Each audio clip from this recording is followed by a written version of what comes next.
دیکھیں جو جنگ کا مرکز ہے نا وہ 21 میل چوڑا راستہ ہے جو آپ نے ہرمز جو ایران اور عمان کے بالکل درمیان ہے. اچھا جہاز ظاہر گزارنے کا وہاں پہ وہ آپریشن ہے. 28 فروری کو حملوں کے بعد جو ہے وہ بحری ناکہ بندی کی گئی. تقریباً 15,000 جو ہے فوجی اور 100 لڑاکا مار طیارے جو ہے بحری جہاز وہ امریکہ کی طرف سے وہاں پہ تعینات ہیں. اچھا اب ایران کا موقف یہ ہے کہ امریکہ اگر ضرورت سے زیادہ مطالبات چھوڑے تو بات ہو سکتی ہے. اس کے علاوہ آبنائے ہرمز جو ہے وہ ہماری حفاظت ہماری ذمہ داری ہے. امریکی فوج قریب آئی تو حملہ کریں گے. تو یہ تو مکمل ٹکراؤ کی صورتحال ہے. اس وقت تو لگ ایسا نہیں رہا کہ یہ جنگ نہیں ہو رہی. جنگ ہو رہی ہے لیکن یہ ظاہر نیوی کے تھرو اب شاید لڑی جا رہی ہے. اور یہ والد جو صاحب پاکستان کا کردار اہم ہے. ثالثی کروانی تھی, مکمل جنگ بندی کروانی تھی, یہ ایک ذمہ داری بھی پاکستان نے اپنی طرف سے لی تھی. کوئی پریشر تو خیر نہیں ہے اس کا, مجھے بتائیں اس میں کیا ہوا؟ دیکھیے پاکستان تو اپنا ایک رول پلے کر رہا ہے. پاکستان نے تو اپنے طور پر جو اسلامک بلاک تھا اس کو بھی اکٹھا کرنے کی کوشش کی میرے خیال میں. اور اس میں ایک یو ای کے علاوہ دیکھیں نا پاکستانی جو وزیر خارجہ ہیں اور جو فیلڈ مارشل, اس میں کوئی شک والی بات نہیں ہے کہ وہ فرنٹ لائن کے اوپر یہ تمام معاملات کو دیکھ رہے ہیں. ان کے سعودی عرب کے دورے, عمان کے دورے, مختلف اور ممالک کے دورے, امریکہ کے بیک ٹو بیک جو ہے وہ دورے, اور ان لوگوں کے ساتھ پھر جے ڈی وینس کا یہاں پاکستان آنا, دیکھیں یہ کوئی چھوٹی بات نہیں ہے. جے ڈی وینس جو ہے وہ آیا پاکستانی ایک پرائم منسٹر کے ایک ٹویٹ کے اوپر, الحمدللہ وہ پوری دنیا نے سلوٹ پیش کیا پاکستان کو کہ ایک پوری دنیا کو ایک جنگ سے, ایک خطرے سے اور ایک ایٹمی جنگ ہونے کو جا رہی تھی, اس سے رکوانے میں پاکستان نے مین رول پلے کیا. لیکن چونکہ یہ مطالبات بہت ہیوی قسم کے ہیں اور بہت سارے ممالک جو ہیں ان کے اپنے اپنے اس میں جو ہے وہ سرمایہ کاری ہے اور ان کے اپنے اپنے مفادات ہیں, تو ہر ملک اپنے مفادات, اپنے انٹرسٹ کو اس ٹائم واچ کر رہا ہے. اور خصوصی طور پہ چائنا جو ہے وہ ضرورت سے زیادہ اپنے انٹرسٹ کو واچ کر رہا ہے, وہ فرنٹ کے اوپر آنا نہیں چاہ رہا. اگر چائنا اس میں فرنٹ کے اوپر آ جائے تو کہ اصل جنگ جو ہے یہ معیشت کی جنگ ہے, اور یہ جنگ امریکہ اور چائنا کے درمیان ہے, لیکن وہ ٹھیک پوری ہے دنیا کو والد صاحب, ڈسٹرب اب کر مجھے رہی ہے. اجازت دیجیے گا. آپ نے کہا کہ یہ شرائط سخت ہیں, بھاری قسم کے ہیں. ڈاکٹر صاحب آپ کی جانب بڑھوں گی. پہلے تو پروگرام میں خوش آمدید. بتائیں, نہ مکمل یہ جنگ ہے, نہ مکمل یہ جنگ بندی ہے, اور نہ ہی مکمل یہ کوئی ڈیل ہے, تو یہ معاملات ابھی ہے کیا, سینیریو کیا ہے؟ شکریہ مہوش. اگر یہ ان میں سے کچھ بھی نہیں ہے تو یہ مکمل جنگ بندی ہے. اور جیسے میں پہلے بھی کہہ رہا تھا کہ یہ جنگ ایران جیت چکا ہے, اور اس کا تھوڑی دیر پہلے ٹرمپ صاحب نے بھی اعلان کیا ہے کہ جو انہوں نے پروجیکٹ فریڈم کے نام سے آبنائے ہرمز کی ناکہ بندی ختم کرنے کے لیے بائی فورس, وہ کہہ رہے تھے کہ میں جو وہاں پہ پھنسے ہوئے جہاز ہیں, اور کہہ رہے ہیں کہ 87 کنٹریز ہیں اور جن کے 23,000 لوگ وہاں پہ جہازوں کے اندر جو کریو ہیں وہ پھنسے ہوئے ہیں, تو وہ کہہ رہے تھے کہ ہم اس کو اسکارٹ کریں گے. اور یہ آپریشن شروع ہوئے 3 دن ہوئے ہیں, اور آج بھی مارکو روبیو نے اپنی پریس ٹاک میں یہی کہا ہے کہ وہ جو ایپک فیوری ہے وہ بھی ہم نے ختم کر دیا ہے, وہ کمپلیٹ ہو گیا ہے, کنکلوڈ ہو گیا ہے, اور وہ عظیمت کا ان کو پوری دنیا کے سامنا ہے. تو وہ یہ کہہ رہے ہیں کہ مارکو روبیو صاحب آج کہہ رہے تھے کہ جو ایپک فیوری ہے وہ اکنامک فیوری میں تبدیل ہو گیا ہے. تو اس کا مطلب ہے کہ باضابطہ طور کے اوپر امریکہ کے جو سیکرٹری آف اسٹیٹ ہیں انہوں نے یہ اعلان کیا ہے کہ آپریشن مکمل ہو گیا ہے, ختم ہو گیا ہے. لیکن آپریشن کے جو اہداف تھے ایک ہدف بھی حاصل نہیں ہو سکا. دوسرا یہ ہے کہ جو انہوں نے پروجیکٹ فریڈم شروع کیا تھا اپنے ہرمز کی ناکہ بندی توڑنے کے لیے, تو وہ بھی مکمل طور کے اوپر ناکام رہا ہے. صرف 2 جہاز گزرے ہیں وہ جو امریکن فلیگ کے ساتھ, اور اس کی بھی ایران نے, امریکہ تو کہہ رہا ہے کہ 2 جہاز گزرے ہیں, ایک مرک ہے اور ایک دوسرا ہے, لیکن ایران نے اس کا بھی انکار کیا ہے کہ یہاں سے کوئی جہاز نہیں گزرا. اور میں آپ کے پروگرام میں بار بار یہ کہتا رہا ہوں کہ جو بڑے بحری بیڑے ہیں جو بلو اوشنز کے ہیں, کھلے سمندروں کے ہیں, تو وہ آبنائے ہرمز کے اندر داخل ہو کے تو وہ جنگ میں حصہ نہیں لے سکتے. جیسے ہی وہ آئیں گے تو وہ ٹریپ ہو جائیں گے. اور ایران کے پاس آبنائے ہرمز کے اندر منوور کرنے کے لیے نیول سٹرینتھ چھوٹی کشتیوں کی شکل میں ہے. وہ چھوٹی کشتیاں جو ہیں وہ منوور کرتی ہیں, اور ان کا مقابلہ وہاں پہ بڑے جہاز نہیں کر سکتے کیونکہ بڑے جہاز منوور نہیں کر سکتے. تو 3 دن کے بعد ٹرمپ صاحب نے اعلان کیا ہے کہ وہ جو آپریشن انہوں نے آبنائے ہرمز کو کھولنے کا شروع کیا تھا وہ بھی عارضی طور کے اوپر اس کو بند کرتے ہیں. اور ساتھ ہی یہ کہا ہے کہ ایران کے ساتھ جو ہماری انڈرسٹینڈنگ ہے تو وہ بہت کامیابی سے آگے جا رہی ہے. اور آج میں دیکھ رہا تھا کہ جو ان کا ایکزیوس ہے, تو امریکن جو ان کا بڑا جو نیوز آئیکن ہے, تو انہوں نے یہ خبر دی ہے کہ 48 گھنٹے کے اندر ایران اور امریکہ کے درمیان ون پیجر ایک ایگریمنٹ ہو جائے گا کہ جس میں ایم او یو جس طرح ہوتا ہے کہ ایم او یو دونوں کے درمیان سائن ہو جائے گا، اور پھر جو تفصیلی جو چیزیں ہیں وہ بعد میں ڈسکس کر کے تو یہ چیزیں کنکلوڈ ہو جائیں گی. یعنی کہ پھر یہ مستقل جنگ بندی گارنٹیڈ ہو جائے گی؟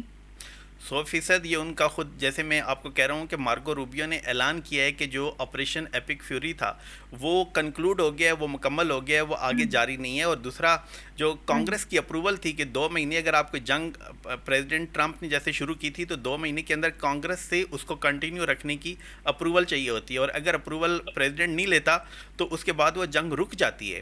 تو وہ اپروول بھی نہیں لی، اور کانگریس کے سامنے پریزیڈنٹ ٹرمپ نے بھی یہی موقف رکھا کہ ابھی تو سیز فائر ہے. تو اس کے بعد چونکہ 2 مہینے کمپلیٹ ہو چکے تھے تو وہ اس لحاظ سے بھی ان کے اوپر بہت بڑا کانسٹیٹیوشنل دباؤ تھا، اور کانگریس کے اندر سے بھی دباؤ تھا، اپوزیشن کا بھی جو ڈیموکریٹک پارٹی ہے اس کا بھی ڈیموکریٹس کی طرف سے دباؤ تھا، اور اپنے اندر کے لوگوں کا تھا. اور باقی جو چانسلر ہیں جرمنی کے، انہوں نے بھی یہ کہا کہ بھئی ایران اور امریکہ کے درمیان یہ جو لڑائی جنگ ہوئی ہے تو اس جنگ میں امریکہ کو ہیومیلیشن کا سامنا کرنا پڑا ہے، اور ایران نے اس کو دنیا کے سامنے ہیومیلیٹ کیا ہے. تو جو یہ وقت آگے بڑھتا رہتا تو جو امریکہ کی ہیومیلیشن اور ہزیمت ہے وہ اور زیادہ بڑھتی. تو اس لیے انہوں نے سب نے مل کے یہی مناسب سمجھا کہ ایک اسٹریٹ آف ہرمز کی جو ناکہ بندی ہم نے کی ہوئی ہے اس کو بھی ختم کرتے ہیں، اور آپریشن کا باضابطہ طور پہ اعلان کرتے ہیں کہ یہ آپریشن مکمل ہو چکا ہے. اور ہم نے بڑے اہداف جو ہیں وہ دونوں پیٹ ہیگزٹ اور مارکو روبیو دونوں نے یہ کہا ہے کہ ہمیں جو اہداف ہم نے ذہن میں رکھے تھے تو وہ حاصل ہو چکے ہیں. لیکن اہداف تھے کیا؟ جب یہ جنگ شروع ہو رہی تھی تو کہتے تھے کہ پہلا ہدف یہ ہے کہ رجیم چینج کریں گے، اور ایران جو ہے وہ اپنا پورا نیوکلیر پروگرام ہمارے حوالے کرے گا. تو اس جتنے بھی اہداف کا اعلان کیا گیا تھا کچھ بھی پورا نہیں ہوا، اور ایران کو قدرت نے اور اللہ نے فتح دی ہے ان تمام لوگوں کے اوپر، امریکہ کے اوپر بھی اور اس کے ساتھ اسرائیل کے اوپر بھی، کہ آج سے 2-3 مہینے پہلے اسرائیل کا... آپ کا یہ ماننا ہے کہ مکمل طور پر جو ہے وہ ایران کی جیت ہے، اور امریکہ چونکہ اپنے جس طرح سے متضاد بیانات آتے ہیں پرابلم میں پھنسا ہوا ہے. آپ کی اجازت ہو تو میں آگے بڑھوں گی نواز رضا صاحب کی جانب. نواز صاحب بہت شکریہ وقت دینے کے لیے. جیسے کہ ڈاکٹر صاحب فرما رہے ہیں کہ اب یہ جنگ بندی ہے، مکمل طور پر جنگ بندی ہے، یہ یوں کہہ رہے ہیں کہ مستقل جنگ بندی بھی شروع ہو چکی ہے، تو بتائیں کہ کیا ایسا ہی ہے؟ دیکھیں، بنیادی طور پر ایران اور امریکہ جو ہے نا، یہ جو 2 ماہ کی جنگ ہے لڑ کر تھک گئے ہیں. اب کوئی فریق اپنے ذمہ نہیں لینا چاہتا کہ اس نے ہار مان لی ہے. اصل میں دونوں ہی تھک گئے ہیں، دونوں ہی چاہتے ہیں کہ کوئی صلح کا راستہ نکل آئے. اب بات یہ ہے کہ ایران میں جیسے انہوں نے کہا ٹرمپ نے کہ وہ کس سے بات کرے، وہاں پہ ان کا پرابلم یہ ہے کہ وہاں پر کہ قیادت کسی ایک شخص کے ہاتھ میں نہیں ہے. جب وہاں کی جو الیکٹڈ گورنمنٹ ہے اور جو پاسدارانہ انقلاب ہے اس میں دونوں طرف بڑے طاقتور لوگ بیٹھے ہوئے ہیں، لیکن جب تک پاسدارانہ انقلاب کی طرف سے کوئی اس کی توثیق نہیں کی جاتی یا اس کی حمایت نہیں کی جاتی وہ کوئی فیصلہ نہیں کر سکتے. الٹیمیٹلی یہ جو ابنائے حرمت کا مسئلہ ہے یہ ایک بار تو کھولنا پڑے گا، یہ زیادہ دیر تک جاری نہیں رہ سکتا کہ آپ بلاکٹ کرا دیں، بالآخر یہ کھولنا پڑے گا. اور میرا خیال ہے یہ ابھی جو امریکہ کے اخبارات اطلاعات دے رہے ہیں وہاں جو لوگوں کو معلوم ہے ان کی رسائی ہے، اور جو کارسپینڈنس ہو رہی ہے، جو خط و خطابت کے ذریعے جو ایک دوسرے کو اپنے مطالبات پیش کیے جا رہے ہیں، میرا خیال ہے اب ایک مرحلہ آ رہا ہے کہ اب ایران اور امریکہ دونوں مان جائیں گے، کیونکہ اس جنگ کا اثرات خلیجی ممالک پر بھی بڑے منفی پڑے ہیں، اور ہم پاکستان جیسا ملک جو ہے وہ تو اس کے اثرات سے متاثر ہوئے ہے. ہماری حالت بہت خراب ہے اس وقت، ہماری مہنگائی ہے، پوری دنیا مہنگائی کی لپیٹ میں پٹرول کی وجہ سے. میرا خیال یہ ہے کہ یہ جنگ اب سب لوگ چاہتے ہیں کہ یہ جنگ ختم ہو، اور امریکہ کے بھی صدر یہ چاہتے ہیں کہ وہ چین جانے سے پہلے کوئی معاملہ طے ہو جائے، اور میرا خیال یہ ہے کہ اس کے سب لوگ تائید کریں گے. اب بات یہ ہے کہ یہ جنگ تو ایسا نہیں ہے کہ یہ کریڈٹ ملے کہ ہم نے جناب یہ جنگ جیت دی ہے. دونوں ملکوں کا نقصان ہوا ہے، اور خلیجی ممالک نے برداشت کیا ہے امریکہ کے اور اسرائیل کے جارحانہ حملوں کی وجہ سے. وہ اگر جارحانہ حملے نہ کرتے تو ایران